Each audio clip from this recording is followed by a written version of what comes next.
Alright, I'm just making this little hiking video so I can articulate a few thoughts I've had in the woods here while hiking so I don't lose them.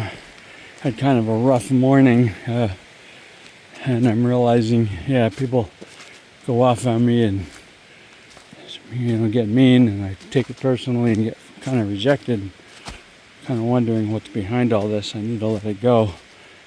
And over the hike I kind of came to this realization that we're all on this earth and we're kind of like alone here. When we come to this earth, we're away from home, away from our connection to our source and other people, and we land here. And this earth's experience involves a lot of pain and rejection and negative experiences, which can just accumulate and make us kind of bitter, angry, and hurt. And we have bottled up resentment and bitterness and a lot of junk down there, and I have my share of it. And I realize, the world is full of hurting people, and and then when you go to interact, we want to connect and kind of fix things and make them better, and connect with other people, marry them, hang with them, make friends with them, have a family, But a lot of times, we don't realize what's going on. We don't get to heal up all these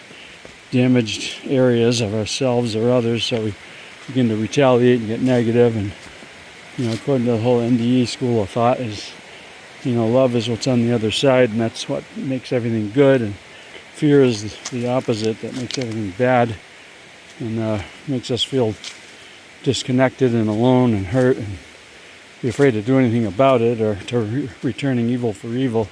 One of my big takeaways today is simply realizing that love removes fear and removes hurt and all this stuff. It's a healing force. And sadly, fear is sort of the father of all the negative forces. And when we get hurt, they say hurt people. The negative forces cause us to want to return evil for evil and hurt people back for what they did to us. And sadly, it just amplifies. In fact, when you take war as an example, returning evil for evil and adding negative to negative.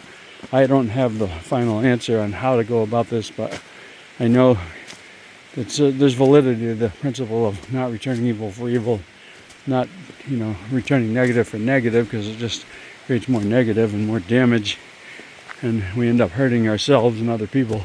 It's a vicious cycle downward, and the idea that somehow love is able to overcome this.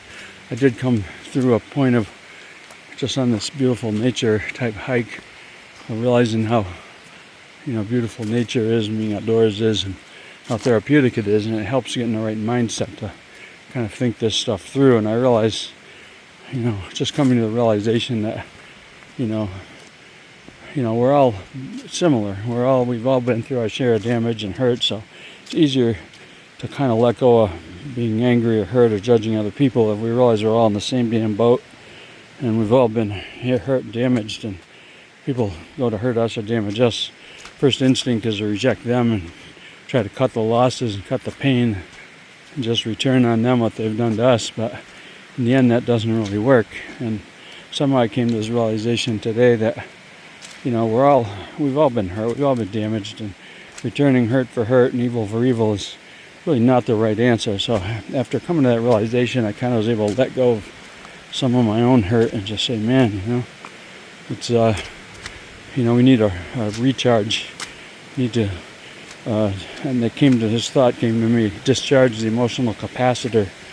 You need somebody to go to, even if it's whatever you consider your God, or whether you pray or you just consult yourself or just accept the truth of the principle of that we're all in this together. We've all seen hurt, and that maybe by realizing we're all in it together helps release that sense of like taking things personally. Because taking things personally is where we really get into trouble, because you don't know the other person's situation or where they're coming from or why they're being negative or angry or hateful or whatever they're doing. So the tendency is to take it like they're doing it personally against you, to hurt you. But you don't know what they're carrying, what they've been through. And not that it excuses it in any way. It doesn't excuse it. It may help explain it, but it does create the point that, you know, if we take something personally that wasn't because of anything we did, and it's basically from them and on them, it's easier to let it go and say, hey, you know, I get it, we're all in this together. Maybe I should return good for evil, even though it doesn't seem right or just sometimes. Maybe that's the way to maybe give them a shot at getting out of what they're in, and maybe, you know, they get to discharge their emotional capacitor by talking to you. They'll get a little break from their own pain, and they'll be able to think it through and kind of pay for it something good, not something bad. So anyway, that was my little revelation for today on this hike. You know, a way to try to stay in the positive zone and get out of wanting to return negative for negative. If I understand this more, you know, it'd be kind of the answer to war and other terrible things. I just don't know, you know, how to scale this when it's happening in a very large way. But anyway, the principles are valid. It's a matter of getting a little bit of a deeper understanding of it. Anyway, hope that's something to chew on.